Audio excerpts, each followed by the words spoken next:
Professor Shahadat Hossain Siddiqui, আমি আপনার কাছে জানতে চাই যে আমরা তো আসলে শ্বেতপত্র দেখলাম এবং তারপর টাস্কফোর্স থেকে কিছু পরামর্শ ছিল, কোনো উদ্যোগ তেমন দেখলাম না। এত সংস্কার নিয়ে কথা হচ্ছে, কিন্তু যে সংস্কারটা আসলে সাধারণ মানুষের বেঁচে থাকা, খেটে খাওয়া মানুষের জন্য দরকার ছিল, সেই সংস্কারটার উদ্যোগ কিন্তু আমরা ওভাবে দেখছি না।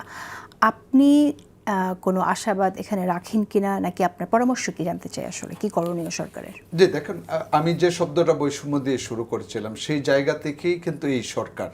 আর কথা হচ্ছে যে এটাকে কমানোর জন্যই কিন্তু এই শ্বেতপত্র বলেন, অন্যান্য সংস্কারের কথা বলেন। মূল লক্ষ্য একটাই, যে আমরা সেই জায়গাটাকে অ্যাড্রেস করতে চাই যে কোনো জায়গা থেকেই। অতএব সেই জায়গাটা কিন্তু আমি স্পষ্ট করে বলি যে আমি ওইভাবে দেখতে পাই না। আপনি শুধু বলবেন যে সোশ্যাল প্রোটেকশনে আমি সংখ্যা কয়টা বাড়াবো আর পরিমাণটা বাড়াবো, অর্থাৎ আমরা যারা ইকোনমিস্টরাই বাজেট দিচ্ছেন, ইকোনমিস্টরাই এখন রাষ্ট্র চালাচ্ছেন, যেহেতু বড় সংখ্যাটা ইনক্লুডিং দ্য গভর্নর।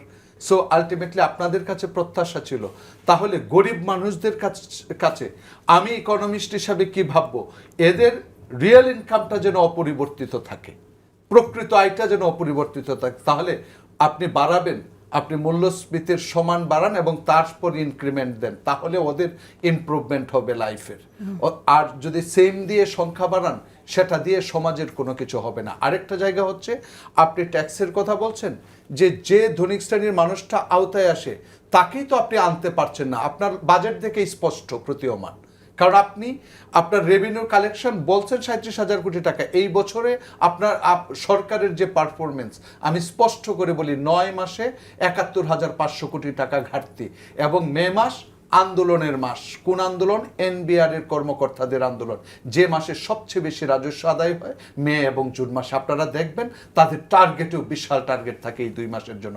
অতএব এই সময়টায় আপনি আরও ধাক্কা খাবেন, যেটা 1 লাখ কোটি টাকার উপরে ঘাটতি।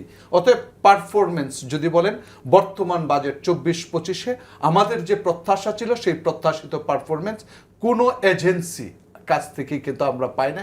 অতএব সেই সরকারের কাছে প্রতিফলিত হয় নাই, যে কারণে সরকার কিন্তু নিজের জায়গাটা বুঝতে পেরেই ওই বাজেটটাকে টেনে নিচের দিকে রাখছেন।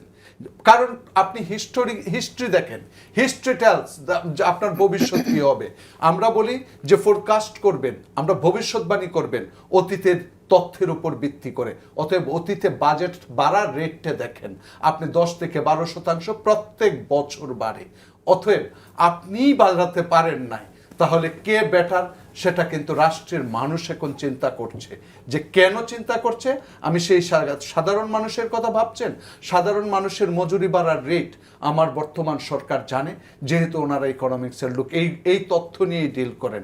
অতএব আপনি তাদের জন্য প্রকৃতপক্ষে কি করছেন সেই জায়গাটা স্পষ্ট করেন, যে আসলে আমার প্রান্তিক এখন দেখবেন পত্রিকার রিপোর্টগুলা থেকে শুরু করে, অর্থনৈতিক বিশ্লেষণ থেকে শুরু করে, যেহেতু 9 মাসে মূল্যস্ফীতি সামান্য পরিমাণ কমেছে, আমি বলবো সেটা সিজনাল ইফেক্ট। আপনার এই সময় প্রচুর শীতকালে শাকসবজি হয়েছে, এখন ধান ফসল ইত্যাদি হয়েছে, তার একটা প্রভাব সব সময় আমরা বলি সিজনাল ইফেক্টস থাকবে, এটার ইম্প্যাক্ট ইনফ্লেশনের উপর রিডিউসিং ইফেক্টস পড়ছে। কিন্তু প্রকৃতপক্ষে কন্ট্রাকশনের এই সংকোচনমূলক মুদ্রানীতির প্রভাব ওইভাবে পড়ে নাই, বরং ব্যবসায়ীদের উপর কষাঘাত পড়ছে, তাদের কস্ট অফ ক্যাপিটাল বাড়ছে, যে কারণে বাংলাদেশের বিনিয়োগকারীদের অবস্থা খারাপ হচ্ছে এবং প্রকৃতপক্ষে মূল্যের মধ্যে প্রতিফলিত হচ্ছে। একই সাথে সবচেয়ে বড় রিস্ক ফ্যাক্টর, কারণ গরিব মানুষদের কাছে গিয়ে পড়ে। আমি বলবো IMF এর পরামর্শেই অতি দ্রুততার সাথে, ইভেন বড় ধরনের আলোচনা ছাড়াই গভর্নর মহোদয় মুক্ত বাজারে ছেড়ে দিয়েছেন, ডলারের দাম নির্ধারণ হবে, টাকার মান কত হবে $1। তাহলে সেটাও এখন কিন্তু দেখার বিষয়।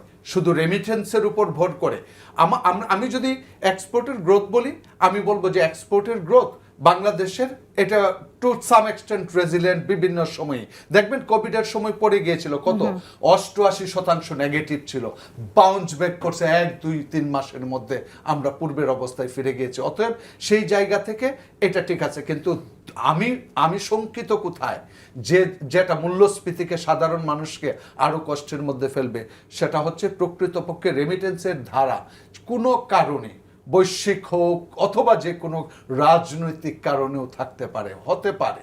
কথা হচ্ছে রেমিটেন্সের প্রবাহ দেখলে বোঝা যায় তাহলে এই সময় রেমিটেন্স আসে নাই কেন, আন্দোলনের সময় অনেকে রেমিটেন্স পাঠায় নাই কেন, অনেক কিছু বিষয় আছে। বিভিন্ন প্রেক্ষাপট যখন বিশ্লেষণ করবেন সেই প্রেক্ষাপটে রেমিটেন্স যদি কমে যায় এক, আর দ্বিতীয়ত হচ্ছে আপনি ইম্পোর্টের পরিসংখ্যান দেখেন, ইম্পোর্টে র মেটেরিয়ালস, কাঁচামাল এবং মধ্যবর্তী পণ্য আমদানি যদি চিন্তা করেন 25 থেকে 30% কমেছে। কিন্তু সেটা আমাকে কি ইঙ্গিত দিচ্ছে? ভবিষ্যৎ প্রবৃদ্ধি ভালো নয়। অতএব ভবিষ্যৎ প্রবৃদ্ধি ভালো নয় মানে প্রবৃদ্ধি ছাড়া আপনার রেভিনিউ আসবে কোত্থেকে? আমরা বলি আয়ের অংশই আপনার, আমরা রাষ্ট্রের যে আয় তারই একটা অংশ আমরা গভর্নমেন্ট এক্সচেকারে যায়। অতএব রাজস্বের তহবিলে যাবে কিভাবে? সংকুচিত হইলে তো সংকুচন হয়ে যাবে। অতএব সেই প্রত্যাশাগুলো কিন্তু মেটানো অনেক কঠিন। সেটা মেটাবে কিভাবে? আমি সাধারণ মানুষের জায়গা থেকে একটু জানতে চাই যে এবারের বাজেটটা যেরকম হতে যাচ্ছে, মানুষের উপর যারা চাকরিজীবী তাদের উপর করের আওতা যদি বাড়ানো না যায়, তখন দেখা যায় যে করের পরিমাণ বাড়ানো হয়ে থাকে সেই চাহিদা মিট আপ করার জন্য। তো সেক্ষেত্রে চাকরিজীবীদের উপর বা খেটে খাওয়া মানুষ যারা কর দিতে বাধ্য তাদের উপর ইনকাম ট্যাক্সটা আমি যদি প্রথমে বলি যে ইনকাম ট্যাক্সের বিষয়ে যেটা নেওয়া হয়েছে প্রত্যক্ষ করের বিপর্যয়ে আমাদের যে ব্র্যাকেটগুলো প্রথমে বলছিল 3,50,000-কে 3,75,000 করা হবে। শনিবারের তথ্য অনুযায়ী সেটা 3,50,000-ই থাকছে।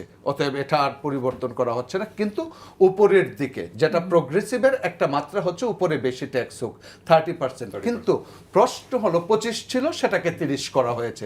এখন প্রশ্ন হচ্ছে এখানে একটু আপনি বলবেন, কিন্তু আমার কথা 25 থেকে 30 করা হলো। এর আগে কিন্তু আমরা দেখেছি টাকা পাচারের একটা প্রবণতা ছিল।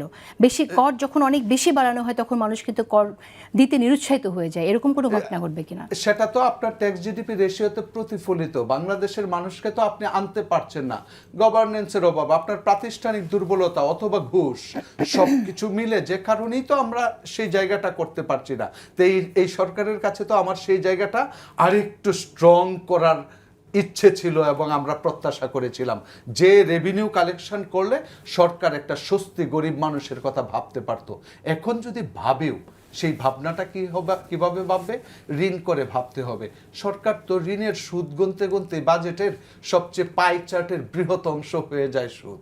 মানে এটা দেখতেও, কারণ হচ্ছে আপনি তো আপনার আর্থিক সক্ষমতার জায়গা না বাড়িয়ে যখন ঋণ করেন তখন ঋণ তো আপনার সেই সক্ষমতার জায়গাকে খেয়ে ফেলে।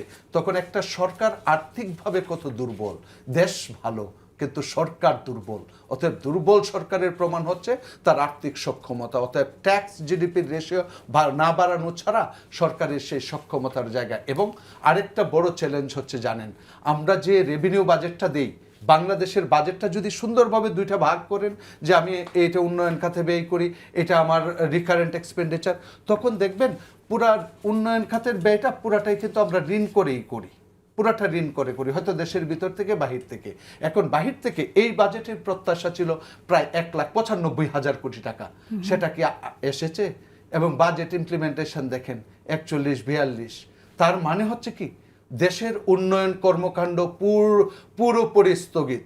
আপনি গ্রামে যে রাস্তাঘাট কাটা দেখতেন, মানুষ মাটি কাটতেছে, রাস্তা বানাচ্ছে, সেই কর্মকাণ্ড আপনার চোখে কিন্তু এখন পড়বে না। তার মানে সার্বিকভাবে উন্নয়ন কর্মকাণ্ড সরকারের হয়ে গেছে। এই কর্মকাণ্ডের সাথে সম্পৃক্ত থাকে সাধারণ মানুষ।